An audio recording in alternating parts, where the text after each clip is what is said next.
is Muttersohn. That is the structure of Muttersohn. We are really at the core now. Okay, so you have one woman bearing one son. Okay, one woman bearing one son. The beautiful part is the promise. But now the son is there. What does the son do? And that is what this Walser text is about. Christmas gospel. No text can be emptier of experience or reality than this text. That's a radical thing. There is no experiential basis for the core meaning of this text, is what he claims. The more alienated from reality a text is, the further it can go, the more it is suited to our need, the more it can express what we lack. And here you should say, stop, it makes no sense. How can a text express what we lack? There's a contradiction in terms. You cannot express something that you're lacking. But you already have the answer to that one, because now you have to respond to the theory of reading that Paul just alerted us to with the mirror. Okay? Because you will always see in a text only what you bring to it. That means the text doesn't express what you lack. It is simply a mirror that mirrors to you what you want to see in it. Therefore, and because what you are most concerned about finding is what you lack, you will try to find in this text what you really want. Okay? Now, let's go, and I know this is tough, we're halfway there. Regarding its reality content, the Christmas gospel is pure nihilism. Yes, it is. Because ultimately, if you're just looking at the reality of it, there is a child born out of wedlock, and its entire straits. Right here, Heinz. And the story ends in suicide. There is no redemptive value to the Heinz story at all. It's the antithesis to the Percy story. Because it expresses, this is the last sentence, it expresses what we would need. It alerts us to what we don't have. It seems a circle, okay? Now let's see. Why is the Christmas story so important? What does this guy do? And then you have Percy chapter 4.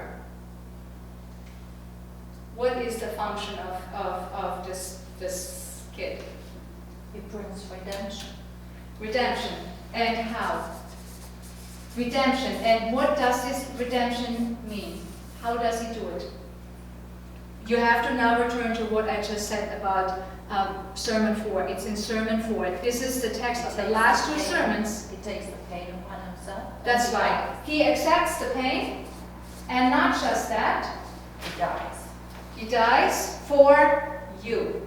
Okay? And not just that. He transforms pain into love. That is what faith is. Okay? That means he takes the complete absence of love. When you have a child born out of wedlock, it means the guy is gone.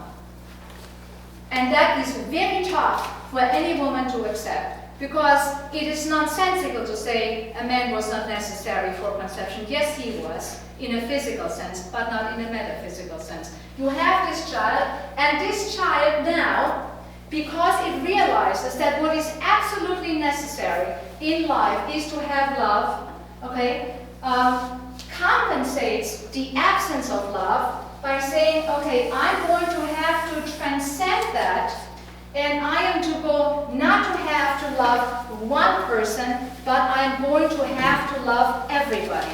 And I will not hate.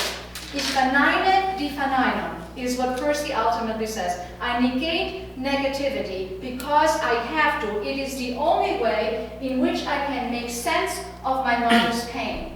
By taking the pain of the world upon myself and trying to redeem people through love. Of course it doesn't work, and that's the great merit of Walser. That ultimately we do not find, I'm not sure how you found this, I did not find Percy a redemptive or successful figure I found him almost like a schlemiel. Because it cannot work, and Walser knows it cannot work. Because the novel falls apart at the end. But that is a Christmas story, and because you want to be loved, you're seeing what you want to see. It's not really there. You have to supply this space in order to make it work. You can tell this Christmas story as many times as you want, but the Christmas story is right in that Caravaggio painting as those two pilgrims are looking at the Madonna with the child. They know that this is a Roman prostitute, very well known. The painting was a scandal when it was published. But it doesn't matter anymore, because you don't see what's there. You see what you want to see, and what you want to see is a promise of redemption. Your redemption through love. And that's why Fine Line finds that painting therapeutic. Andres, you wanted to comment, yes? You touch what to me is the greatest weakness of Muttersohn. What is the greatest weakness? Percy. Percy, yes. Characterization of Percy. There are many very positive, engaging, interesting, moving things in this novel. But what I think is less convincing is how Percy is shaped, especially toward the end Absolutely of the agree. story. Absolutely agree with It you. becomes almost like an illustrated book, not a comic book. No, I hear what you're saying. I agree with you exactly. I think that after Fine Line is dispossessed of Scherbringen, the book falls apart. Because, and that has something to do with that Walser is only good. We're not going to show him this, but that Walser is only good when he has triangular configurations. I'm going to show you now how that works. When he has a specific kind of tension that he can work on, he's very good, because he needs people to be in rivalry or in love or do something with their emotion as an emotion bounces off of somebody else. But he cannot do something with a figure that wants to transcend all of this and represent pure goodness. It completely falls apart. I absolutely agree with you. And he couldn't do anything with section 4 when he just has the Percy figure left. He knew he had to kill off everybody, including Percy, but the section 4, you can barely remember what it is about. I read it 3 times. It's very hard for me even just to remember what's in that section, because there is no more narrative tension. Okay, so let's look at, I have a little bit of time here. Let's look at how Walser handles this stuff. Okay, so when we look at, and it's actually very easy to do, and we'll look a little bit more at the, at the Caravaggio paintings. Actually, let me start with something very simple.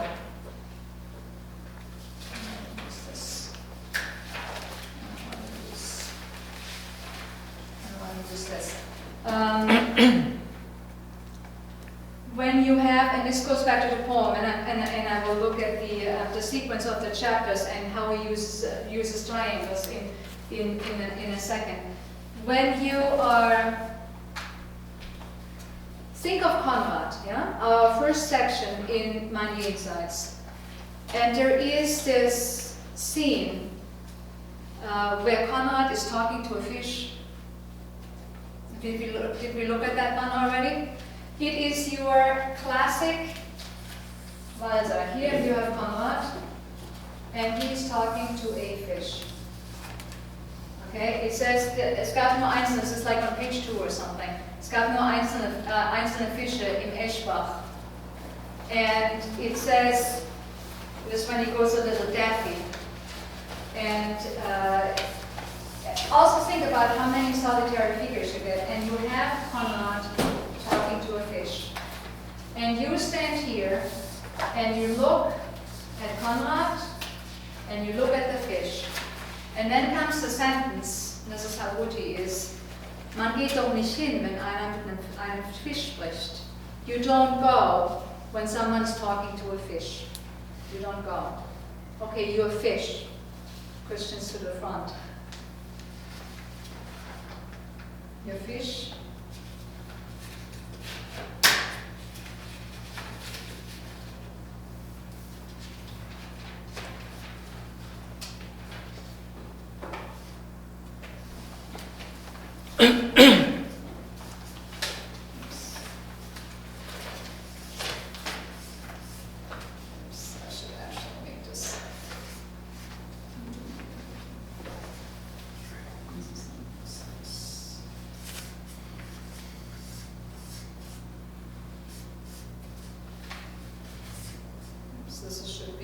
this way.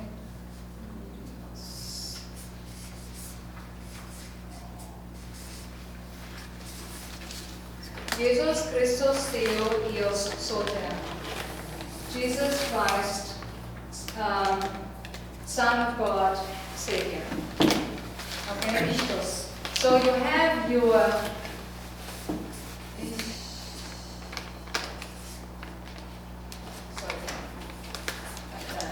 So you have your child. You have Ichthos, this is supposed to be a T. Ichthos, the fish. The fish. You have a picture of faith right there. When you are talking to your Christ, no one goes there. It's in silence. At this constellation, Jesus Christus Theo Dios Soter, this constellation of, now I'm putting the fish up here, yes, because that is your Godhead, of looking up, this is the picture, and of you looking in, is precisely the Caravaggio painting. It doesn't matter what you have here, whether you have the two, the Madonna and the pilgrims, or whatever you have here. That is your constellation of faith, and it is always silent. That language is not observed. That's why I read you this poem first. That is the private language, and it's very intense. And it reflects what this man feels to this deity is Mammon. Okay? You have this movement here because you are in absolute need. You are like those pilgrims. They are economically needy and they are spiritually needy. And when you are needy, you having this relationship, just as Conrad needs to talk to his fish, it doesn't matter. That is the structure. You will look like those pilgrims, look at the Madonna. And then he describes in the Rome chapter what the Madonna, and you can see that Madonna, how she looks down. And we know she doesn't care one way or the other. She's empathic, but she isn't going to do anything. So what you put in is also what you get back. It doesn't matter. This is your relic. And what Feinlein describes is, in this process, when he has Eva Maria, okay, and here's your Feinlein, okay, he makes her into a relic. And now there's something that only you can know. It is the climax of the book. Because, Andre, there is one good scene, and perhaps it is the best scene in the book, at the very end. Okay, and I'm giving the point of the book away now, because we do have Feinlein one more time. Okay, and it is the absolute bombshell of the book. It is a scene so moving that you have to, I'm sure it took your breath away. It is when Feinlein is on the bridge looking at the castle.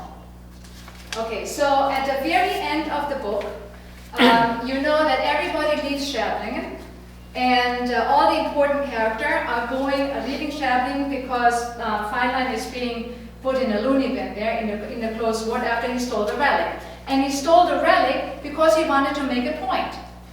We discussed that last time because he figured now we're having the blood right and the need to have this relic in order to bless all the fields. Now what are they going to do if they have no relic? Are they going to say, wait a minute, we don't have the relic, we can't do this blessing of the fields? No, they went to the next monastery and got a substitute relic, by which he proved a relic doesn't have to be real in order to work. All the relic has to do is to be there, and what you put in is what you get out. Okay, that's what he proved. And thereby, in fact, digging himself into his own ditch, because he doesn't have to have Eva Maria, any substitute will do, like the Madonna. This is how faith works. It doesn't matter. You just put your love and your need onto any object, and if you do it with enough emotional investment, you will get back comfort. So faith is always a response to a moment. So what you get at the very end is a very moving picture. You have a bridge, which means you have a classic division. This is a river.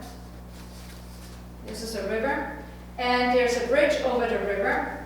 And your fine line is standing here. And he is, you want to describe it?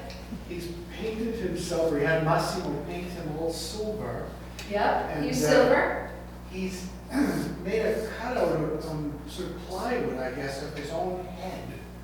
And he's standing there. Okay, where do Caravaggio paintings? You now need to look at the Davide, at the second painting, wherever this book was the second book. There's two books of them, 1 and 2, and you're sitting on it. Okay, so here is you talking. Good. Yeah, so Okay, he's so older Massimo, he asked, so Massimo was the barber who usually cut his hair, and he asked Massimo to, he put his shadow there, and then Massimo made a cutout of the shadow, and so he's standing there on the bridge, on a pedestal. on a pedestal. Yep. And he's holding his own head. Okay, here's his head. It's dangling. It's dangling. His own head, which is, I repeat, there are two things involved in that, and he is looking on the mountain, and on the mountain is this castle. Okay? This is the most complicated picture in this whole novel. And he's looking, now I need another color, and he's looking here, and we are, and Massimo, and in fact later Eva Maria is looking here and here. So we have another triangle here. Okay, we are here looking, or this could be a painting at which we are looking in.